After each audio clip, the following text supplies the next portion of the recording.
Gloire au Seigneur. Amen. Je vous propose de poursuivre ces instants après tous ces très beaux cantiques par la méditation d'un texte de l'Écriture. Et ce texte, nous le trouvons dans le Nouveau Testament, plus exactement dans l'un des 4 évangiles, le 4e, l'Évangile selon Jean. C'est donc dans Jean, chapitre 5, et à partir du verset 29, que nous pourrons faire notre lecture. Jean, chapitre 5, à partir du verset 29.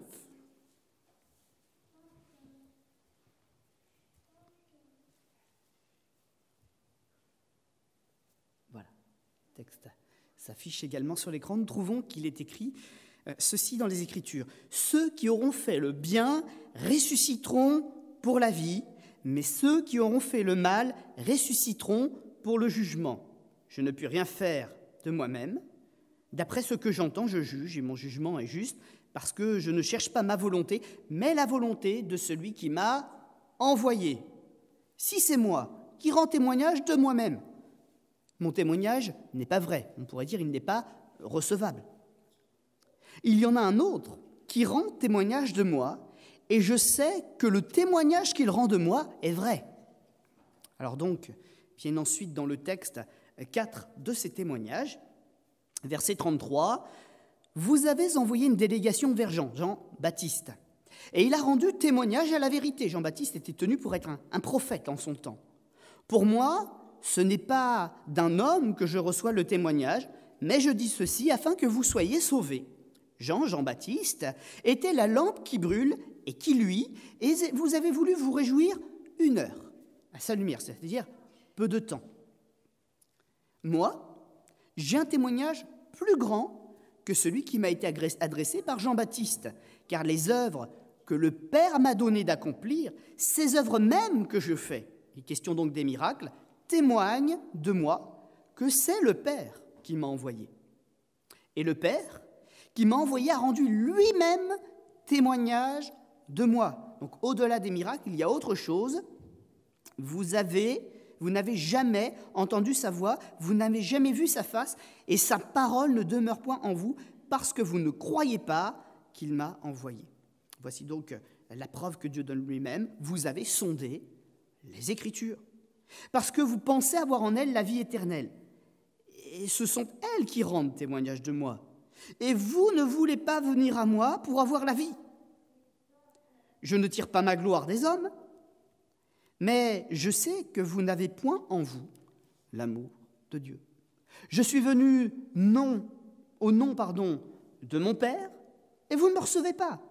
Si un autre vient en son propre nom, vous le recevrez, vous le recevriez. Comment pouvez-vous croire, vous qui tirez votre gloire les uns des autres et qui ne cherchez point la gloire qui vient de Dieu seul? Ne pensez pas que moi, je vous accuserai devant le Père. Celui qui vous accuse, c'est Moïse, en qui vous avez mis votre espérance. Car si vous croyez en Moïse, vous me croiriez aussi, parce qu'il a écrit à mon sujet. Mais si vous ne croyez pas à ses écrits, comment croirez-vous mes paroles? Amen. Vous savez que l'une des choses par lesquelles on voit que l'humanité a complètement baissé les bras, c'est qu'on nous enseigne maintenant pour nous donner bonne conscience, écoute, tout va bien, si tu crois en ta vérité, moi je croirai en la mienne. Est-ce qu'il peut y avoir plusieurs vérités? Par définition, par essence, la vérité, il y en a une. C'est vrai qu'il nous faut la trouver. Et Dieu a même voulu qu'on fasse comme ça. Il veut qu'on le cherche pour qu'on le craigne, pour qu'on réalise qui il est, ce qu'on lui doit et ce que l'on peut vivre avec lui. Parce que celui à qui on donne quelque chose de tout fait, il le prend, mais il peut aussi le gâcher, parce qu'il n'a pas fait d'effort pour le recevoir. Mais celui qui a trouvé la présence de Dieu, celui qui a fouillé les Écritures, qui a rencontré Dieu, il le sert dans son cœur comme un précieux trésor qu'il a réussi à arracher au milieu des ténèbres de ce monde. La beauté de la rencontre avec Dieu. Jésus est venu incarné dans la chair, il a marché au milieu des hommes auprès d'un peuple témoin de Dieu, le peuple d'Israël, afin qu'on sache qu'à tel endroit la promesse avait été adressée, à tel endroit la promesse s'est accomplie, mais afin aussi que tout le monde sache que la promesse était accomplie pour tous les hommes. Il n'y a pas une multitude de messies, il n'y a pas eu plusieurs essais, il y en a eu un, sauveur de tous, rédempteur du monde, qui a livré sa vie en sacrifice, et le monde l'a vu. Une expérience unique et inimitable. Qui d'autre est ressuscité par l'approbation, par la puissance de Dieu? Un seul. De toute l'humanité, ils l'ont vu, ils l'ont jugé comme un coupable, sachant qu'il était innocent. Leur conscience était reprise dans cet acte, et celui qu'ils ont condamné, ils l'ont retrouvé vivant, glorifié, et l'œuvre qu'ils ont cru détruire, l'œuvre qu'ils ont cru stopper en le crucifiant, a perduré jusqu'à aujourd'hui. Une œuvre inimitable, incorruptible, l'œuvre de Jésus-Christ à la croix. Le seul sacrifice par lequel Dieu accorde encore aujourd'hui le total pardon des péchés. Le sang a coulé, le pardon a été accordé à quiconque croit. Ce n'est pas nous qui avons quelque chose à payer, Dieu a payé le prix, parce que le prix était tellement important que personne ne pouvait le payer. Mais une fois payé, Dieu nous demande une chose à la portée de tous: mon fils, donne-moi ton cœur. La repentance, revenir au Père qui nous a engendrés, qui nous aime et dont nous nous sommes détournés, parce que nous sommes touchés par le péché. Et ce péché, nous qui sommes aujourd'hui conscients, nous pouvons le combattre, non pas avec nos forces, mais en prenant la force que Jésus nous donne, en entrant dans son œuvre, en saisissant la main de sa grâce et son pardon, et en nous détournant du péché. Et si quelqu'un, dans sa faiblesse, pêche encore, il peut revenir au pied de Jésus, lui confesser son péché pour l'abandonner, et Dieu qui nous aime nous pardonnera encore. À notre Dieu, qui est lent à la colère, riche en bonté. C'est ça que dit l'Écriture. Lent à la colère, mais un Dieu qui pardonne, et qui pardonne autant que nécessaire. Nous connaissons les enseignements de Jésus, de sa propre bouche. Les mots sont par écrit. Seigneur, jusqu'à combien de fois pardonnerai-je mon frère? 70 fois, 7 fois. 490? C'est ça la limite? Le 7, ça veut dire parfaitement. Autant de fois que nécessaire. Dieu connaît notre misère et il n'est pas venu pour nous dire toi t'es sauvé, toi t'es pas sauvé, c'est pas arbitraire. C'est un travail qu'il fait avec nous, qu'il veut faire avec nous. Et si quelqu'un entend sa voix cet après-midi, si quelqu'un comprend que Christ l'appelle, qu'il saisisse avec confiance la main de sa grâce. La main de Dieu, elle est tendue vers chacun d'entre nous cet après-midi. Il n'y a qu'un acte de foi. Dire Seigneur, je te choisis. Seigneur, je te choisis. Je sais que je ne peux pas me sauver. Certains ont essayé dans l'Écriture de se faire un nom supérieur au nom de Dieu pour se sauver eux-mêmes, pour se justifier eux-mêmes. Ils ont bâti ensemble une tour. Tous les hommes se sont réunis pour le faire. Ils espéraient créer une espèce de tour pour monter aussi haut que Dieu. La tour de Babel. Et comment ça s'est soldé? Par un échec cuisant. Personne ne peut s'élever jusqu'à la stature de Dieu. Ils ont voulu se faire un nom, même ce nom a été oublié. On sait qu'ils ont bâti une tour à Babel, mais quel nom ils avaient choisi? Rien n'est resté. L'œuvre des hommes ne tient pas debout, mais le nom de Dieu continue de sauver encore aujourd'hui. Alors c'est vrai que ce discours de Jésus, incarné dans la chair, finalement, sous les traits d'un saint homme, un charpentier, ça en a fait réagir beaucoup. Mais c'est qui celui-là? Qui sort du milieu de nous? Où est son autorité pour nous dire c'est ça l'Écriture, c'est ça ce que le Seigneur a enseigné? D'où nous sortir de ces miracles? Est-ce qu'il fait des tours de passe-passe? Certains ont même essayé de dire oui, mais c'est dans l'occultisme qu'il trouve son pouvoir. C'est par le prince des démons qu'il fait des miracles. Certains l'ont dit, et ils ont été pris au dépourvu, parce que c'est bien la puissance de Dieu qui s'est manifestée. Pourquoi on peut dire et affirmer que c'est la puissance de Dieu? Parce qu'il y a des témoignages rendus à l'œuvre de Jésus. Et c'est exactement ce que Jésus est en train de dire. Vous connaissez les Écritures, vous voyez ce qui s'accomplit. Tout est fait à la lettre. Vous ne m'avez jamais pris en train de frauder, en train de tricher, de mentir, de détourner de l'argent. Vous ne m'avez pas vu séduire des foules, vous m'avez vu les enseigner selon les Écritures. Est-ce que j'ai demandé quelque chose à personne? Non. Les gens m'ont suivi, non pas parce qu'ils me suivaient moi, mais parce qu'ils voyaient en moi le Père qu'ils cherchaient. Si vous ne croyez pas en moi, si vous ne croyez pas en l'Écriture, qu'est-ce qui vous reste? C'est exactement dans ce discours et ce texte que nous avons lu cet après-midi que Jésus est en train de s'adresser à des foules pour les convaincre qu'il faut abandonner le péché. Le péché rend aveugle. Mais ce n'est pas juste un aveuglement, c'est la mort éternelle. Ce qu'on a lu ce matin d'ailleurs dans le texte de l'Apocalypse, ça conduira à une seconde mort. Tout n'est pas fini avec la mort physique. La seconde mort, c'est l'éternité sans Dieu. Il n'y a pas d'anéantissement une fois la porte de la vie passée.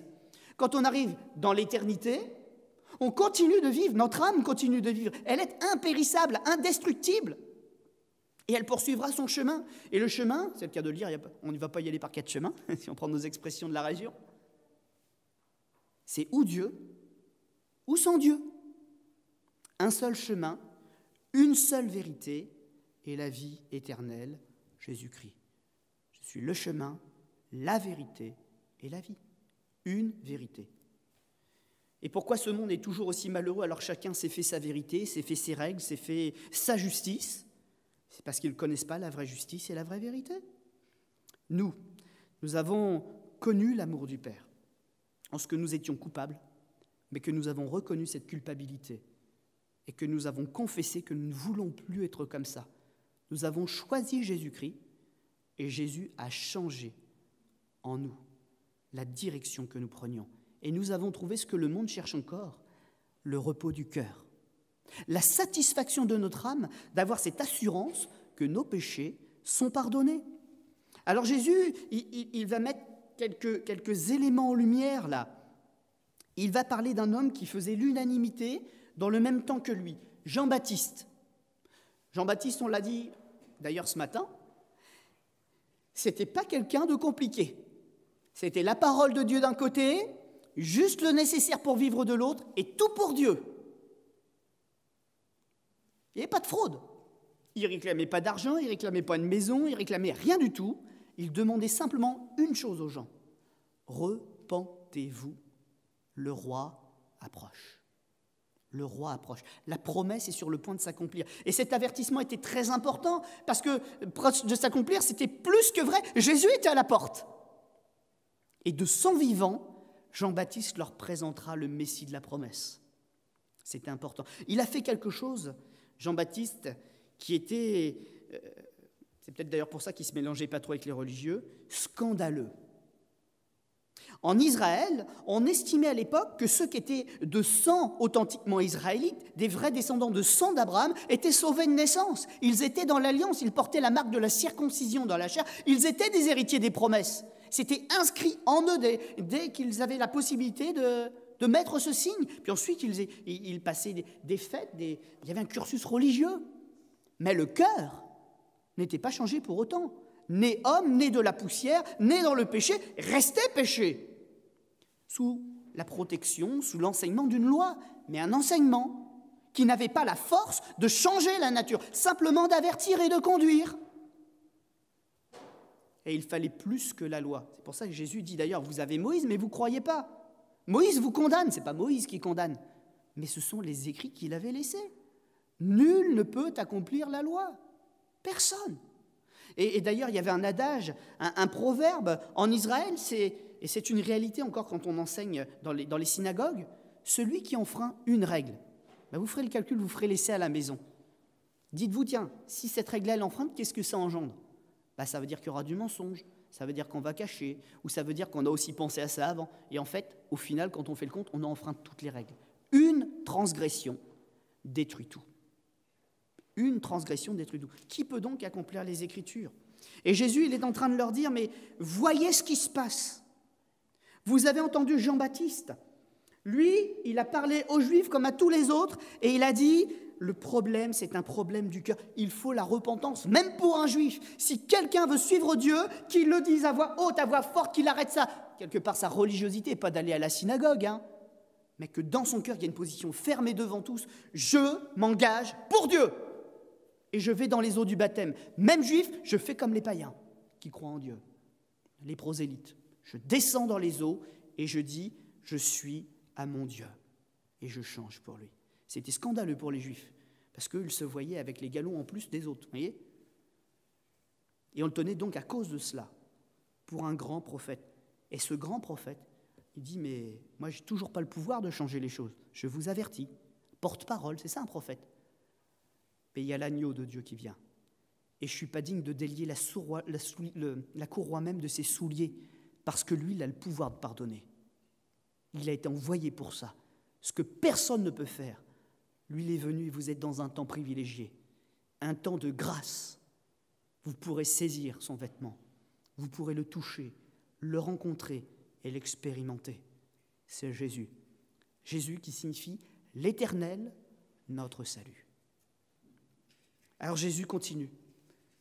Il dit, Jean-Baptiste vous l'a dit, mais Jean-Baptiste c'est un homme. Vous vous êtes réjoui 1 heure, ça veut dire quoi? Comme cet après-midi, vous avez entendu une prédication. 1 heure, un message. Vous vous êtes réjoui 1 heure au message, parce que vous avez compris certaines choses, compris que Dieu vous aimait et qu'il parlait. Mais maintenant, qu'est-ce qui m'emmènera plus loin? Où est-ce que je dois continuer à avancer? Jésus le dit, Dieu est un Dieu vivant, un Dieu qui parle et qui s'expérimente. On a peut-être eu le privilège d'entendre un jour un Jean-Baptiste, un prédicateur, qui aura dit la vérité, qui aura pointé le péché, mais on peut continuer et on doit continuer, on doit aller plus loin. Et le Seigneur nous a fait un cadeau, vous voyez, c'est celui-ci.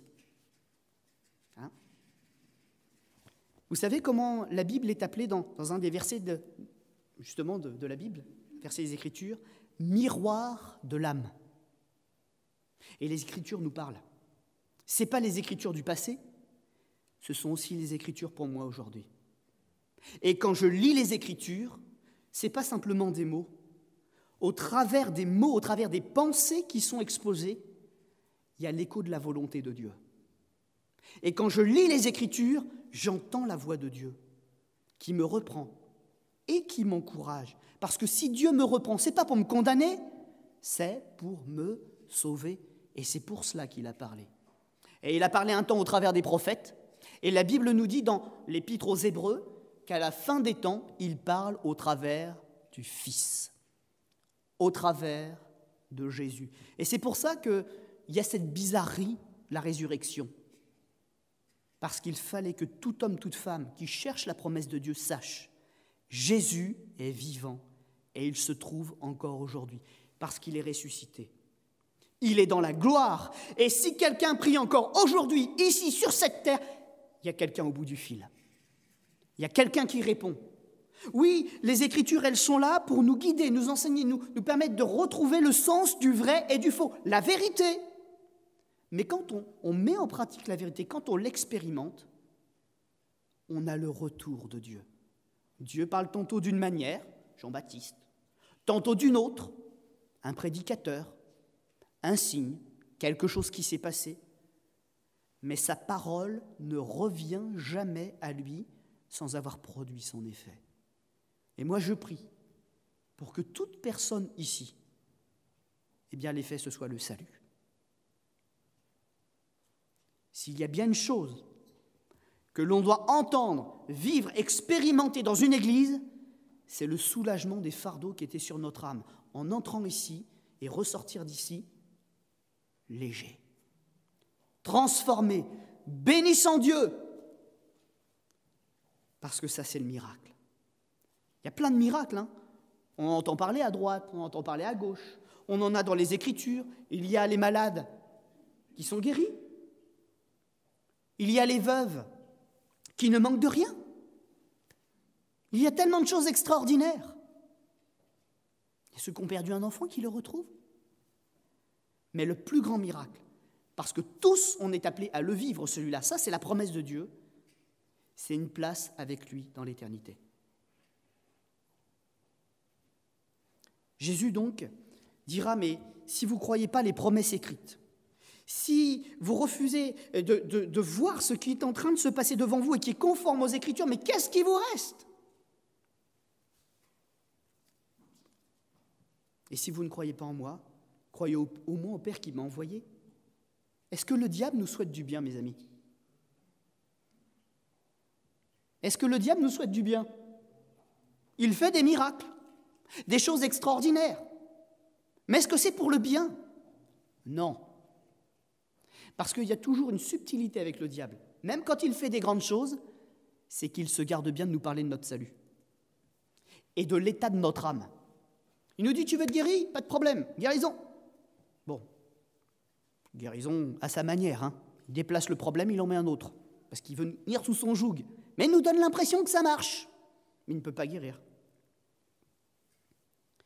Mais la chose dont il ne nous parle jamais, c'est de l'état de notre âme.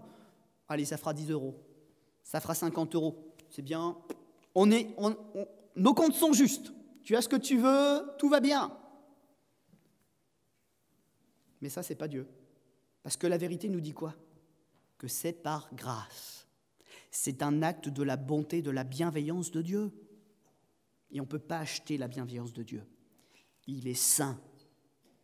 Il est saint. Et c'est un cœur qui change pour le rencontrer, qui peut même rester avec lui. Alors ne nous laissons pas séduire, ne nous laissons pas détourner,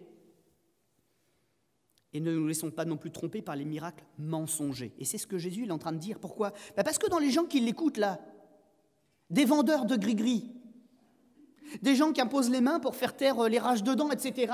Mais il y en avait déjà à l'époque, hein. Mais la différence était marquée. D'ailleurs, il y avait une expression dans la Bible. Quand on voyait un prédicateur de l'Évangile, et Jésus lui-même d'ailleurs, et les miracles que le Père faisait, les gens disaient, c'est pas n'importe quelle puissance, c'est la grande. C'est ce qui était dit du temps de Simon le magicien dans les Actes.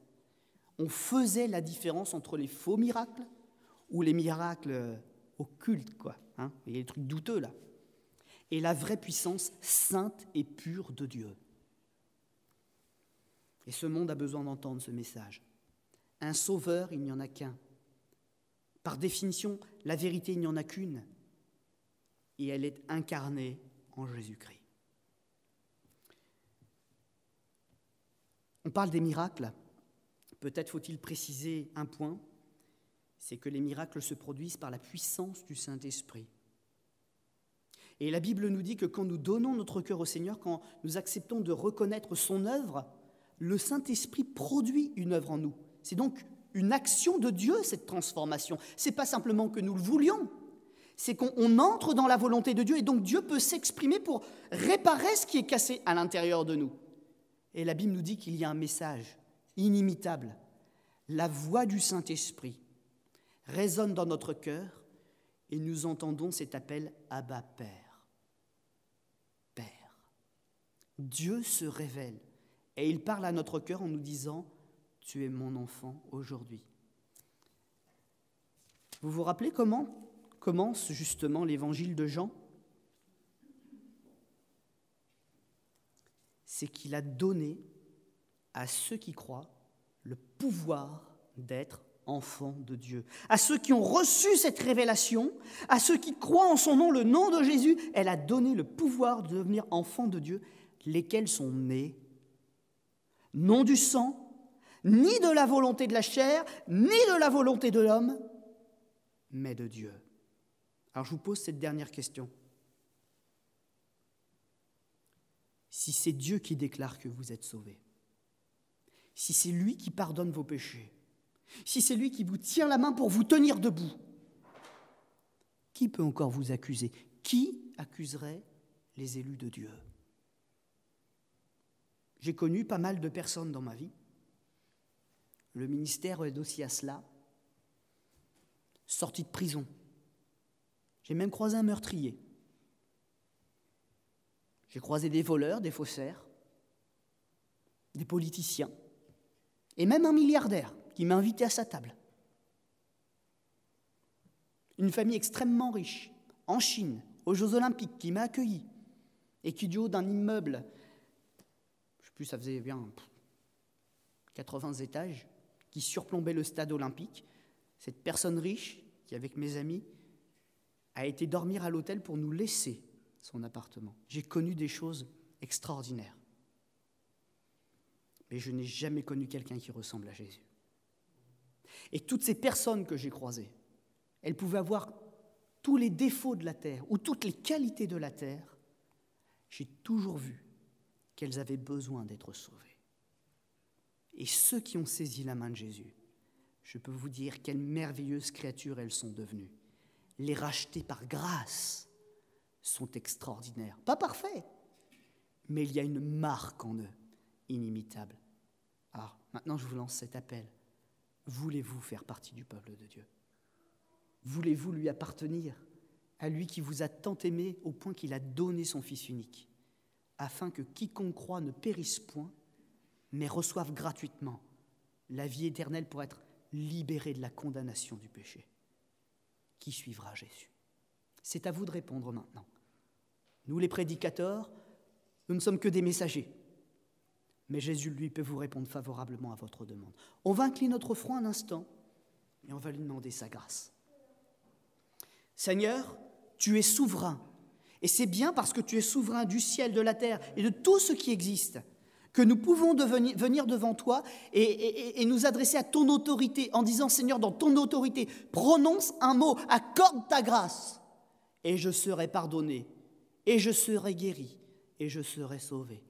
Seigneur, ce dont j'ai besoin est en toi. Alors cet après-midi, Seigneur, peu importe qui nous sommes, d'où nous venons, ce que nous cherchons, ce que nous avons trouvé, ce dont nous avons véritablement besoin, c'est de la seule et authentique vérité qui est en Jésus-Christ, décrite dans les Écritures, accompagnée de la révélation qui vient d'en haut, celle qui porte le sceau de Dieu, l'approbation de Dieu. Alors cet après-midi, si ce que nous avons entendu est la vérité, fais-la résonner dans notre cœur, qu'elle se grave en nous et que le sceau de Dieu nous garantisse le pardon de nos péchés et la vie éternelle selon sa promesse. Amen.